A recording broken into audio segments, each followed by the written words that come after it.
ഏറ്റവും കൂടുതൽ രാഷ്ട്രീയം ചർച്ച ചെയ്ത ഉപതെരഞ്ഞെടുപ്പാണ് നിലമ്പൂരിലേത്. പന്നിക്കണി മുതൽ ഇറാൻ ഇസ്രയേൽ യുദ്ധം പോലും ചർച്ചയായ തെരഞ്ഞെടുപ്പ് ഗോതയിൽ വിവാദങ്ങൾക്ക് ഒരു പഞ്ഞവും ഉണ്ടായില്ല. വെട്ടിലായും വെട്ടിലാക്കിയും കൊണ്ടും കൊടുത്തും നേതാക്കന്മാർ നിലമ്പൂർ കളം നിറഞ്ഞപ്പോൾ രാഷ്ട്രീയ കേരളത്തിന്റെ കണ്ണും കാതും മനസ്സും നിലമ്പൂരിൽ മാത്രമായി. നാളെയാണ് ആ വിധിയെഴുത്ത്. അതിനു മുമ്പ് നമുക്ക് നിലമ്പൂർ കളത്തിലെ ആ 4 പേരുടെ നേട്ടവും കോട്ടവും ഒന്ന് നോക്കി വരാം. എനിക്കൊപ്പം ശ്രീജിത്ത് ബാലകൃഷ്ണനാണ് ചേരുന്നത്. ശ്രീജിത്ത്, സ്വാഗതം.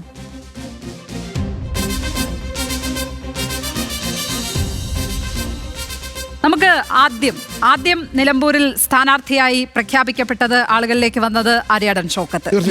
ആര്യാടൻ ഷൗക്കത്തിന്റെ നേട്ടം എന്താണ് എന്ന് നോക്കാം.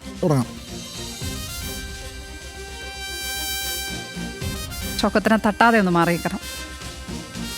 ഓക്കെ, ആര്യാടൻ ഷൗക്കത്തിന്റെ നേട്ടം എന്ന് പറയുന്നത് ആര്യാടൻ മുഹമ്മദ് എന്ന ശക്തി തന്നെയാണ് എന്ന് എനിക്ക് തോന്നുന്നു. ആര്യാടൻ മുഹമ്മദിന്റെ ആ പാരമ്പര്യം, ആ പേരുണ്ടല്ലോ ആര്യാടൻ, അതെ, അത് തന്നെ. അതുകൊണ്ട് തന്നെയാണ് ആര്യാടൻ ഷൗക്കത്തിനെ സ്ഥാനാർത്ഥിയാക്കിയതും പ്രധാനമായും ആ ഘടകം പരിഗണിച്ചാണ് എന്ന് തോന്നുന്നു. തീർച്ചയായും 2016 പരാജയപ്പെട്ട പോലെ ഇപ്പോൾ സ്ഥാനാർത്ഥിയാക്കിയതിന് പിന്നെ അതെല്ലാം ഉണ്ട്. ആര്യാടൻ എന്ന പാരമ്പര്യം, അദ്ദേഹം നിലമ്പൂരുമായി ബന്ധപ്പെട്ട് നിരവധിയായ കാര്യങ്ങൾ ചെയ്തു വെച്ചിട്ടുണ്ട്. അദ്ദേഹം നിലമ്പൂർ മുനിസിപ്പാലിറ്റിയുമായി ബന്ധപ്പെട്ട് അങ്ങനെ നിരവധി കാര്യങ്ങൾ ചെയ്തു വെച്ചിട്ടുണ്ട്. പക്ഷേ ലക്ഷ്മിക്ക് പറയാൻ കഴിയുമെന്ന് തോന്നുന്നത്. അതെ, ഉറപ്പായും ആര്യാടൻ മുഹമ്മദിന്റെ അതൊരു UDFന്റെ ഉറച്ച കോട്ട എന്ന് പറയുന്നതിലുപരി നിലമ്പൂർ എന്ന് പറയുന്നത് ഒരു ആര്യാടൻ കോട്ട തന്നെയാണ്. അതുകൊണ്ട് തന്നെയാണ് ആര്യാടൻ ഷൗക്കത്തിനെ സ്ഥാനാർത്ഥിയായി അവിടെ നിശ്ചയിച്ചത്. അതുകൊണ്ട് ആ പാരമ്പര്യം തന്നെ എടുത്തു പറയണം എന്ന് തോന്നുന്നു. അദ്ദേഹത്തിന്റെ പ്ലസ്സായി ആദ്യം എടുത്തു പറയേണ്ടത് ആര്യാടൻ മുഹമ്മദിന്റെ ആ പാരമ്പര്യം തന്നെയാണ്. രണ്ടാമത് ഭരണവിരുദ്ധ വികാരം. ഉറപ്പായും 2 ടേമിലായി ഭരിക്കുന്ന ഒരു സർക്കാരാണ്. അതിനെതിരെ ഒരുപാട് തരത്തിലുള്ള വിമർശനങ്ങൾ, പ്രശ്നങ്ങളെല്ലാം ഉന്നയിക്കപ്പെട്ടിട്ടുണ്ട്. അവിടെ ഒരു തെരഞ്ഞെടുപ്പ് തന്നെ വലിയ ഭരണവിരുദ്ധ തന്നെയാണ് UDF ചർച്ചയാക്കുന്നത്. ഏറ്റവും വലിയ ആനുകൂല്യവും അത് തന്നെയാണ്. അവിടെ ഒരു തെരഞ്ഞെടുപ്പ് ഉണ്ടായത് തന്നെ ആ മുന്നണിക്കകത്ത് നിന്ന് തന്നെയുള്ള ഒരാൾ പൊട്ടിപ്പുറപ്പെട്ട് പുറത്തേക്ക് പോയത് കൊണ്ടാണ്. PV അൻവർ ഉയർത്തിയ രാഷ്ട്രീയ ആരോപണങ്ങൾ അവിടെ. അതെ, അതുകൊണ്ട് അത് പ്ലസ്സായി മാറും എന്നുള്ള കാര്യത്തിൽ ഒരു സംശയവും. പിന്നെ നിലമ്പൂരിന്റെ പ്രശ്നങ്ങൾ, വനം വന്യജീവി പ്രശ്നം കേരളത്തിൽ വലിയ പ്രശ്നമാണ്. നിലമ്പൂരിലും അത് വലിയ പ്രശ്നമാണ്. അത് പ്രത്യേകിച്ചും നിലമ്പൂർ തെരഞ്ഞെടുപ്പിന് തൊട്ടു മുമ്പാണെന്ന് തോന്നുന്നു ഗഫൂർ എന്ന് പറയുന്ന ടാപ്പിംഗ് തൊഴിലാളി മരണമടയുന്ന പന്നിക്കണി വിവാദം തിരിച്ച് കെണിയായി മാറുന്നത് വനമന്ത്രിക്കും ഭരണത്തിനും ഭരണപക്ഷത്തിനും കെണിയായി മാറുന്നത് നമ്മൾ കണ്ടു. ഉടൻ തന്നെ വന്ന് വനമന്ത്രി പ്രസ്താവന നടത്തുകയാണ്, അവിടെ ആസൂത്രിതമായിരുന്നു കാര്യങ്ങൾ എന്ന് പറയുമ്പോൾ അദ്ദേഹത്തിന്റെ ഒരു വാവിട്ട വാക്കാണ്. എങ്കിൽ പോലും അത് പ്രതിപക്ഷം വലിയ ആയുധമാക്കുന്നതും ആ വിഷയം വലിയ തോതിൽ ചർച്ചയിലേക്ക് കൊണ്ടുവരുന്നതും വലിയ ചർച്ചയായി മാറി. അതെ, ആ ഭരണവിരുദ്ധ വികാരം എന്നുള്ളത് അപ്പോൾ അവിടെ വലിയ തോതിൽ ചർച്ചയാകും എന്ന കാര്യത്തിൽ ഒരു സംശയവും വേണ്ട. മറ്റൊന്ന് പ്ലസ് ആയിട്ട് എനിക്ക് തോന്നുന്നത് ശ്രീജിത്ത്, ലീഗിന്റെ കട്ട സപ്പോർട്ടാണ് അല്ലെ. പലരും വിചാരിച്ചു ഇപ്പോൾ പാണക്കാട് കുടുംബവുമായിട്ടൊക്കെയുള്ള ഇവരുടെ പ്രശ്നങ്ങൾ, ലീഗിനെ വർഗീയ പാർട്ടി എന്ന് പോലും വിശേഷിപ്പിച്ച നേതാവാണ് ആര്യാടൻ മുഹമ്മദ്. എനിക്കതിൽ യോജിപ്പുണ്ട്. കാരണം അവിടെ പ്രശ്നമാകാൻ പോകുന്നത് ഒരുപക്ഷെ ആര്യാടന് പ്രതികൂലമാകാൻ പോകുന്നത് ലീഗുമായി ബന്ധപ്പെട്ട പ്രശ്നങ്ങൾ. അത് ഞാൻ പറയാം, ലക്ഷ്മി കണ്ടിന്യൂ. പക്ഷേ ലീഗിന് ഉറപ്പായും ഭരണം കിട്ടിയേ തീരൂ. അതുകൊണ്ട് അതിന് അവർ ഏത് തരത്തിലും ഏത് അറ്റം വരെയും സന്ധി ചെയ്യും എന്നാണ് എനിക്ക് അവിടുത്തെ ലീഗ് നേതാക്കന്മാരുടെ ശരീരഭാഷയും അവരുടെ പ്രസ്താവനകളും സൂചിപ്പിച്ചത്. അതാണ് ചെറിയ പ്രശ്നങ്ങളിലൊന്നും അവരെ വീഴ്ത്താൻ പറ്റില്ല. കാരണം ഭരണത്തോടുള്ള അത്യധികമായ ഒരു അഭിനിവേശം ലീഗിനുണ്ട്. അത് അവർക്ക് കിട്ടിയേ പറ്റൂ. അതൊരു ആര്യാടൻ ഷൗക്കത്തിന്റെ പേരിൽ, മരിച്ചുപോയ ആര്യാടൻ മുഹമ്മദിന്റെ പേരിൽ അത് കളഞ്ഞു കുളിക്കാൻ അവർ തയ്യാറല്ല എന്നുള്ള ഞാൻ എന്റെ വിയോജിപ്പ് പറയാം. വിയോജിപ്പ് മാത്രമല്ല, ഇദ്ദേഹത്തിന്റെ കോട്ടങ്ങൾ ഞാൻ പറയാം. അതായത് ആദ്യഘട്ടത്തിൽ വരുന്നു, ആദ്യം സ്ഥാനാർത്ഥിയാകുന്നു. പക്ഷേ ആദ്യം ആയെങ്കിൽ പോലും പിന്നീട് അതിന്റെ ഒരു മേൽക്കൈ അത് ഗുണകരമാക്കി മാറ്റാൻ UDFന് കഴിയില്ല. കാരണം പിന്നീട് വരുന്ന സ്വരാജാണ്. ഞാൻ അതിലേക്ക് വരാം. അത് മാത്രമല്ല, ഈ ലീഗുമായി ബന്ധപ്പെട്ട് തന്നെ ആദ്യം പറയാം. ലീഗുമായി ബന്ധപ്പെട്ട് അബ്ബാസ് അലി തങ്ങൾ UDFന്റെ കൺവെൻഷനിൽ പങ്കെടുക്കുന്നില്ല. പാണക്കാട് കുടുംബവുമായി ബന്ധപ്പെട്ട് നിരവധിയായ പ്രശ്നങ്ങൾ ആര്യാടൻ മുഹമ്മദ് ഉള്ള കാലത്തെ ആര്യാടൻ മുഹമ്മദും മുസ്ലിം ലീഗും തമ്മിൽ നേർക്കുനേർ ഏറ്റുമുട്ടിയ ചരിത്രമൊക്കെ രാഷ്ട്രീയം അറിയുന്നവർക്ക് അറിയാവുന്ന കാര്യമാണ്. അതൊരു കാലത്തും അവസാനിക്കുന്നില്ല. അതുകൊണ്ട് ആര്യാടൻ ഷൗക്കത്തിന് അത്ര മേൽ അല്ലെങ്കിൽ അത്ര വലിയ സൗഹൃദം അല്ലെങ്കിൽ ആ ഗുണം ലീഗുമായിട്ടുള്ള ബന്ധം ഗുണം ചെയ്യുമെന്ന് ഞാൻ പ്രതീക്ഷിക്കുന്നില്ല. അത് ഒരുപക്ഷെ ലീഗ് ആത്മാർത്ഥമായി ഇറങ്ങി പുറപ്പെട്ടേക്കാം. പക്ഷേ പാണക്കാട് കുടുംബം എന്ന് പറയുന്ന ആ ഒരു വികാരം നിലനിൽക്കുമ്പോൾ ആ കുടുംബവുമായി ബന്ധപ്പെട്ട് ഇദ്ദേഹം നടത്തിയ പരാമർശങ്ങൾ ഒരുപക്ഷെ വലിയ രീതിയിൽ തിരിച്ചടിയാകാം. മരിച്ചുപോയ ഒരു നേതാവിന്റെ പ്രേതത്തെ വേട്ടയാടി വെറുതെ ഒരു ഭരണ സാധ്യത ഇല്ലാതാക്കുമോ ലീഗ്? അത്ര ബുദ്ധിശൂന്യരാണോ ലീഗ് എന്നുള്ളതാണ് എന്റെ ചോദ്യം. ബുദ്ധിശൂന്യം ഞാനൊന്ന് ആവർത്തിക്കാം. ഈ കഴിഞ്ഞ ദിവസം ഇന്നലെ VD സതീശൻ പറഞ്ഞത് മരിച്ചുപോയ നേതാവിനെ കുറിച്ചാണ്. ഞങ്ങൾ എന്തിന് VV പ്രകാശിന്റെ വീട്ടിൽ പോകണമെന്ന് ചോദിച്ചു. ഞാൻ കോട്ടങ്ങളിലേക്കാണ് വരുന്നത്.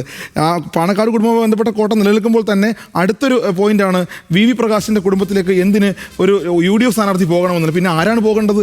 അങ്ങനെ നോക്കുമ്പോൾ അത് രണ്ടാമത്തെ വിഷയമായി വരാം. അതൊരു വലിയ വിഷയമാണ്. കാരണം ഒരു പ്രതിപക്ഷ നേതാവും ഒരു രാഷ്ട്രീയ നേതാവും ഒരു കാലത്തും പറയാൻ പാടില്ലാത്തൊരു വിമർശനമാണ് അല്ലെങ്കിൽ ഒരു പ്രയോഗമാണ് ഈ VV പ്രകാശിന്റെ കുടുംബമായി. കാരണം VV പ്രകാശിന് കോൺഗ്രസ്സുകാർക്കിടയിൽ വലിയ വൈകാരികമായ ബന്ധമുണ്ട്. നേരിയ വോട്ടിന് അദ്ദേഹം പരാജയപ്പെട്ടത്. അത് മറ്റൊരു തരത്തിൽ ഇദ്ദേഹത്തിന് കോട്ടവുമായി അല്ലെങ്കിൽ തിരിച്ചടിയായി മാറേണ്ടതാണ്. മറ്റൊരു വിഷയം ഈ അൻവർ ഉയർത്തിയ വിവാദങ്ങളാണ്. അൻവർ ഉയർത്തിയ നിരവധി പ്രശ്നങ്ങൾ ഒരുപക്ഷെ സ്വരാജ് നടത്തിയ വിമർശനങ്ങളെക്കാൾ അല്ലെങ്കിൽ LDF നടത്തിയ വിമർശനങ്ങളെക്കാൾ കൂടുതൽ ഒരുപക്ഷെ അൻവർ ഇദ്ദേഹത്തെക്കുറിച്ച് ആര്യാടൻ ഷൗക്കത്തിനെ കുറിച്ച് പറഞ്ഞിട്ടുണ്ട്. അത് മതപരമായ വിഷയങ്ങളുണ്ട്, കുടുംബപരമായ വിഷയങ്ങളുണ്ട്. അത് മാത്രമല്ല ഏത് തരത്തിലാണ് ഏത് കാര്യങ്ങളാണ് ഏതിലേക്കാണ് ഞാൻ പോകേണ്ടത് എന്ന് പോലും ആ കാര്യം ഇതുവരെ അൻവർ പറഞ്ഞിട്ടില്ല.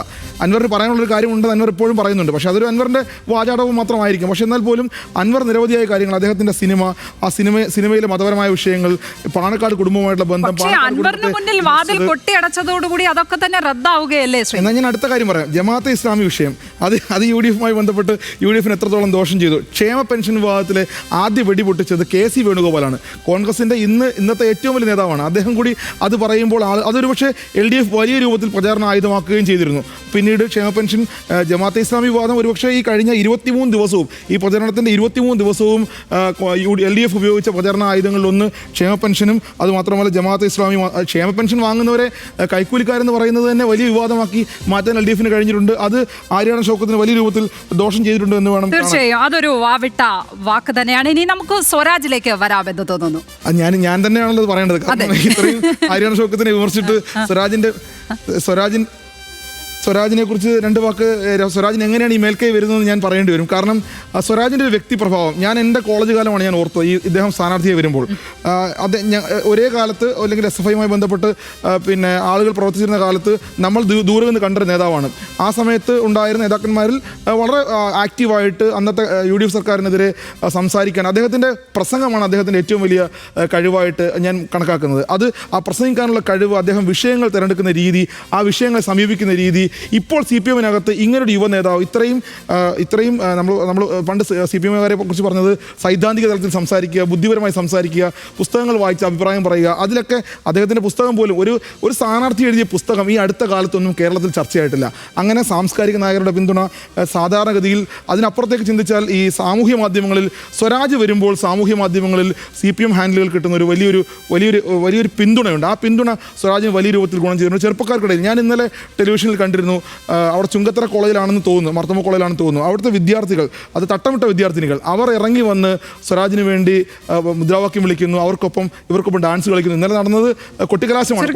ആ മേഖലയിൽ ബൗദ്ധികതയും കാൽപ്പനികതയും ചുറുചുറുക്കും എല്ലാം ഒത്തിണങ്ങിയ ഒരു നേതാവല്ലേ? തീർച്ചയായും. ഈ അടുത്ത കാലത്ത് CPMനുണ്ടായ ഏറ്റവും നല്ല നേതാവ് എന്ന് വേണമെങ്കിൽ കാണാം. അതുകൊണ്ട് തന്നെയാണ് ഒരു സ്ഥാനാർത്ഥിയെ തേടി അലഞ്ഞതിന് ശേഷം ഡോക്ടറെയാണ് അവസാനം എനിക്ക് തോന്നുന്നു നിലമ്പൂരിലെ ആശുപത്രിയിലെ ഡോക്ടറെ വരെ തേടി നടന്ന CPM. അതിനൊടുവിൽ CPM കണ്ടെത്തിയത് അവരുടെ തന്നെ നേതാവിനെയായിരുന്നു. പിന്നെ സ്വർണ്ണം വീട്ടിൽ വെച്ചിട്ട് എന്തിന് തെരഞ്ഞെടുപ്പു എന്ന പോലെയായിരുന്നു CPM. അങ്ങനെ കൊണ്ടുവന്ന് നിർത്തിയത് ഏറ്റവും മിടുക്കനായ ഏറ്റവും നല്ല സ്ഥാനാർത്ഥിയാണ്. ആ സ്ഥാനാർത്ഥിയുടെ വ്യക്തിപ്രഭാവം, പിന്നെ പാർട്ടി ചിഹ്നത്തിൽ എനിക്ക് തോന്നുന്നു 96-ന് ശേഷം പാർട്ടി ചിഹ്നത്തിൽ അവിടെ മത്സരിക്കുന്നു. ദീർഘനാളായി CPMകാർ ആഗ്രഹിച്ചിരുന്നതാണ് ഒരു പാർട്ടി ചിഹ്നത്തിൽ സ്ഥാനാർത്ഥി വരണം എന്നുള്ളത്. ഒരുപക്ഷെ അൻവർ ഈ തെരഞ്ഞെടുപ്പ് ഉണ്ടായിരുന്നെങ്കിൽ 2026 അൻവർ പാർട്ടി ചിഹ്നത്തിൽ മത്സരിച്ചേനെ. അതുണ്ടായില്ല. അത് പോട്ടെ. പകരം വരുന്നത് സ്വരാജാണ്. സ്വരാജ് ഒരു കിട്ടാവുന്ന ഏറ്റവും നല്ല സ്ഥാനാർത്ഥിയാണ്. അതുമാത്രമല്ല അദ്ദേഹത്തിൻ്റെ വ്യക്തിപ്രഭാവം. പിന്നെ അൻവറും UDFും തമ്മിലുള്ള ഒരു പ്രശ്നം, അത് സ്വരാജിന് അനുകൂലമായി മാറും. കാരണം അൻവർ UDFിനെതിരെ ഉയർത്തിയ വിമർശനങ്ങൾ, VD സതീശനെതിരെ വിമർശനങ്ങൾ, എത്രയെല്ലാം പിണറായിസം പറഞ്ഞാലും അതിനപ്പുറത്തേക്ക് അൻവർ സതീശനിസവും പറഞ്ഞിട്ടുണ്ട്. അപ്പോൾ സ്വാഭാവികമായും ആ വോട്ടുകളും വരേണ്ടതുണ്ട് ഉണ്ട് എന്നാണ് വിചാരിക്കുന്നത്. അതിൽ എനിക്ക് പറയാനുണ്ട്, അവിടെ ഒരു തെരഞ്ഞെടുപ്പ് തന്നെ ഇപ്പോൾ ഉണ്ടാകേണ്ട ഈ ഒരു അവസ്ഥയിൽ ഗതികേടെന്ന് തന്നെ പറയാം. ജനം മഴ കൊണ്ടും മറ്റ് സാമ്പത്തിക ബുദ്ധിമുട്ടുകൾ കൊണ്ടും വന്യജീവി ആക്രമണം കൊണ്ടും ഒക്കെ വലഞ്ഞു നിൽക്കുമ്പോൾ അവിടെ ഒരു ജനത്തിന് മേലൊരു തെരഞ്ഞെടുപ്പ് അടിച്ചേൽപ്പിക്കപ്പെട്ടത് അൻവറിന്റെ മാത്രം കുഴപ്പം കൊണ്ടല്ല, സർക്കാരിന്റെ കൂടി കുഴപ്പം കൊണ്ടാണ് എന്ന് പറഞ്ഞു വയ്ക്കുവാൻ അവിടെ അൻവറിനും സാധിക്കുന്നുണ്ട്, UDF-നും ഒരേപോലെ സാധിക്കുന്നുണ്ട്. അത് നെഗറ്റീവായി വരും എന്ന് തന്നെയാണ് എനിക്ക് തോന്നുന്നത്. ശ്രീജിത്ത്, ഭരണവിരുദ്ധ വികാരം ഉണ്ട് എന്ന് പറയുമ്പോൾ തന്നെ മറ്റൊരു കാര്യം ശ്രീജിത്ത് പറയാൻ വിട്ടുപോയ ഒരു കാര്യം ഞാൻ പറയാം. സാംസ്കാരിക നേതാക്കന്മാരുടെയൊക്കെ വലിയ ഒരു പിന്തുണ, സാഹിത്യകാരന്മാരുടെ ഒരു പിന്തുണ. പറഞ്ഞൊരു സ്റ്റേറ്റ്മെന്റ്, എനിക്ക് വോട്ടുണ്ടായിരുന്നെങ്കിൽ, നിലമ്പൂരിൽ വോട്ടുണ്ടായിരുന്നെങ്കിൽ ഞാൻ സ്വരാജിന് വോട്ട് ചെയ്തേനെ. അത് പിന്നീട് വലിയ ചർച്ചയായി. ഒരാളിൽ നിന്ന് സാംസ്കാരിക കേരളത്തിലെ എനിക്ക് തോന്നുന്നു ഇടത് പിന്തുണയുള്ള എല്ലാ സാംസ്കാരിക നായകന്മാരും അവിടെ എത്തുന്നു. ഒരു വർഷം ദീർഘകാലത്തിന് ശേഷമാണ് ഒരു ഇടത് സ്ഥാനാർത്ഥിക്ക് വേണ്ടി അത്രയും വലിയ രൂപത്തിൽ സാംസ്കാരിക നായകന്മാരും എഴുത്തുകാരും എല്ലാവരും ഒന്നിച്ച് നിലമ്പൂരിലെത്തുന്നതും ഒരു സ്ഥലത്തെത്തുന്നതും അവിടെ പ്രചരണം നയിക്കുന്നതും.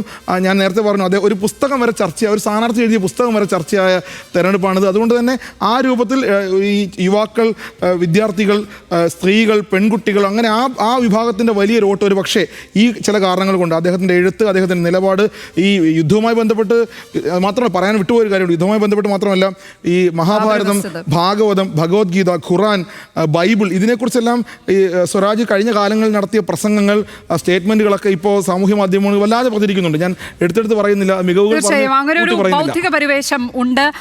അതിനൊപ്പം തന്നെ അദ്ദേഹത്തിന്റെ കോട്ടങ്ങൾ നമ്മൾ ചർച്ച ചെയ്യണം. ഈ പറഞ്ഞ പോലെ നേരത്തെ എങ്ങനെയാണോ ആര്യാടൻ ഷൗക്കത്തിന് പ്ലസ് ആകും എന്ന് കരുതിയിരുന്ന ആ ഫാക്ടേഴ്സ് തന്നെയാണ് ഞാൻ പറയാൻ പോകുന്നത്. അതിൽ ഭരണവിരുദ്ധ വികാരമുണ്ട്, അൻവർ ഫാക്ടറുണ്ട്, ഉറപ്പായും അവിടെ ഒരു തെരഞ്ഞെടുപ്പ് ജനങ്ങളിലേക്ക് അടിച്ചേൽപ്പിക്കപ്പെട്ടു എന്ന ഫീലിംഗ് ഉണ്ട്.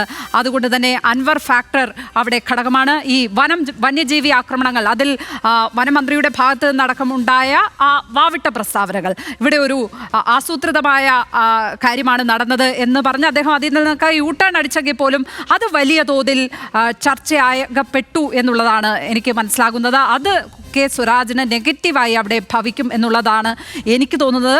മറ്റൊരു കാര്യം,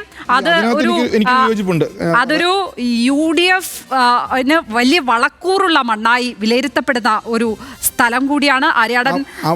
മണ്ണിനെ അൻവറിനെ കൂടി ചേർത്ത് LDF അവരുടെ കോട്ടയൊക്കെ മാറ്റിയിട്ടുണ്ട്. ഈ വന്യജീവി പ്രശ്നത്തിൽ അത് പരിഹരിക്കാൻ സർക്കാർ, എനിക്ക് തോന്നി, കഴിഞ്ഞ ഒരു 15-20 ദിവസത്തിനിടയിൽ ഒരുപാട് കാര്യങ്ങൾ അവിടെ ചെയ്യാൻ ശ്രമിച്ചിട്ടുണ്ട്. അവിടെ മാത്രമല്ല, കേരളത്തിനെമ്പാടും ഈ വന്യജീവി നിയമവുമായി ബന്ധപ്പെട്ട് നായാട്ടിന് അനുമതി തേടുന്നു, കാട്ടുപന്നികളെ കൊല്ലാൻ, അത് കേന്ദ്രം വരെ എത്തിയ ചർച്ചകളൊക്കെ, അത് കേന്ദ്ര സർക്കാരിന് തലയിൽ വെക്കാനൊക്കെ LDF സർക്കാർ ശ്രമിച്ചിട്ടുണ്ട്. സ്വാഭാവികമായും അതൊക്കെ വേണമെങ്കിൽ ഭരണവിരുദ്ധ വികാരത്തിന് അപ്പുറത്തേക്ക് കടന്ന് LDF-ന് അനുകൂലമായി വരാനും സാധ്യതയുണ്ട്. നമുക്ക് അൻവറിലേക്ക് വേഗം പോകാൻ. അതാണ് ഒട്ടും മറന്നുകൂടാത്ത ആൾ അല്ലേ അൻവർ. PV അൻവറാണ് അവിടെ ഒരു തെരഞ്ഞെടുപ്പ് തന്നെ സാധ്യമാക്കിയ, അതെ, കാരണഭൂതൻ ഇപ്പോൾ PV അൻവറാണ് ആ മണ്ഡലത്തിൽ എന്ന് തന്നെ പറയേണ്ടി വരും. പക്ഷേ അൻവറിന് പ്ലസ് ആയിട്ട് എനിക്ക് തോന്നുന്നത് 2 തവണ MLA ആയിട്ടുണ്ട്. അതുകൊണ്ട് തന്നെ ജനങ്ങളോടുള്ള അവിടുത്തെ എല്ലാവരുമായിട്ടുള്ള ഒരു ബന്ധം, അത് സാമുദായിക നേതാക്കന്മാരുമായിട്ടാണെങ്കിലും അവിടുത്തെ വ്യവസായികളുമായിട്ടും ഒക്കെ ആണെങ്കിലും അവിടുത്തെ നാട്ടുകാരായിട്ടൊക്കെ അൻവർ ഉണ്ടാക്കിയെടുത്ത ഒരു ബന്ധം അൻവറിന് പ്ലസ് ആകും എന്നാണ് കരുതുന്നത്. മാത്രമല്ല, ആരുടെയും മനസ്സലിയിക്കുന്ന വിധത്തിലുള്ള ഒരു ഇരവാദമാണ് അദ്ദേഹം ഉയർത്തിയത്.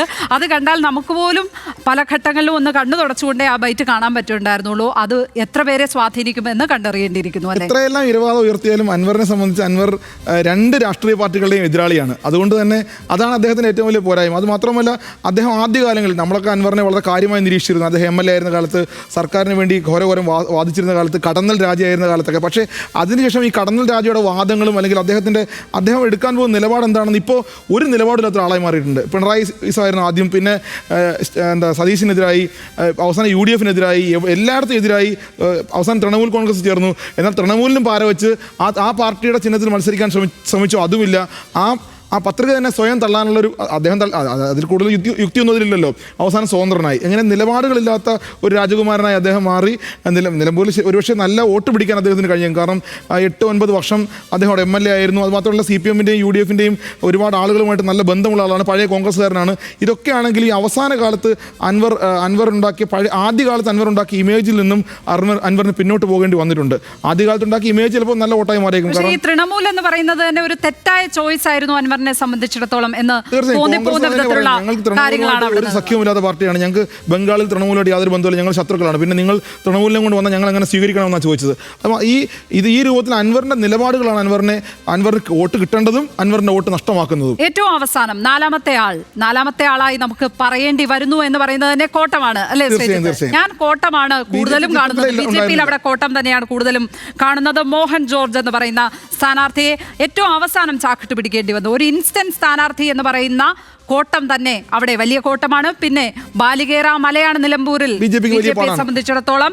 മലയോര ക്രിസ്ത്യാനി എന്ന ഫാക്ടറൊക്കെ വർക്ക് ആകുമോ? എനിക്ക് തോന്നുന്നില്ല. വോട്ട് പിടിക്കാതെ ഇല്ലെങ്കിൽ BJPക്ക് നാണക്കേടാണ്. കാരണം വോട്ട് പിടിക്കാനുള്ള അധ്വാനമൊക്കെ അവർ നടത്തിയിട്ടുണ്ട്. രാജീവ് ചന്ദ്രശേഖർ ആദ്യമായിട്ട് BJPയുടെ സംസ്ഥാന അധ്യക്ഷനായി വരുന്നു. അതുകൊണ്ട് തന്നെ അവരെ സംബന്ധിച്ച് അഭിമാന പോരാട്ടമാണ്. അതുകൊണ്ടാണ് വോട്ട് പിടിക്കാൻ തന്നെയാണ് മലയോര മേഖലയിൽ നിന്നും ഒരു ക്രിസ്ത്യൻ മേഖലയിൽ നിന്ന് ഒരാളെ, അത് മാത്രമല്ല കേരള കോൺഗ്രസിന്റെ നേതാവാണ്. മൂന്നാമന് വേണ്ടിയുള്ള ഒരു പോരാട്ടമായിരിക്കും PV അൻവറും മോഹൻ ജോർജും തമ്മിൽ നടത്തുക. ആ പോരാട്ടത്തിൽ PV അൻവർ ജയിക്കുമെന്നാണ് എനിക്ക് തോന്നുന്നത്. തീർച്ചയായും അത് പിന്നെ BJPയെ സംബന്ധിച്ച് അഭിമാന പോരാട്ടമാണ്. അവർ പരമാവധി കഴിഞ്ഞ തവണത്തെ വോട്ട് പിടിച്ചാൽ പോലും അത്ഭുതമാണ്. കാരണം ആ വോട്ടുകൾ കൂടി BJP ഇദ്ദേഹത്തിന്റെ വോട്ട് കൂടി അൻവർ പിടിക്കാതിരുന്നാൽ ഭാഗ്യമെന്നേ കരുതേണ്ടു. അങ്ങനെയാണ് ഞാനും വിചാരിക്കുന്നത്. ഏതായാലും ആളുകൾക്ക്, കാഴ്ചക്കാർക്ക്, വോട്ടർമാർക്കും ഏകദേശം ചില ധാരണകൾ കിട്ടിയെന്നാണ് യുദ്ധമായിരുന്നു. നിയമസഭയിലേക്കുള്ള സെമി ആയിരുന്നു. എന്തായാലും കണ്ടറിയാം.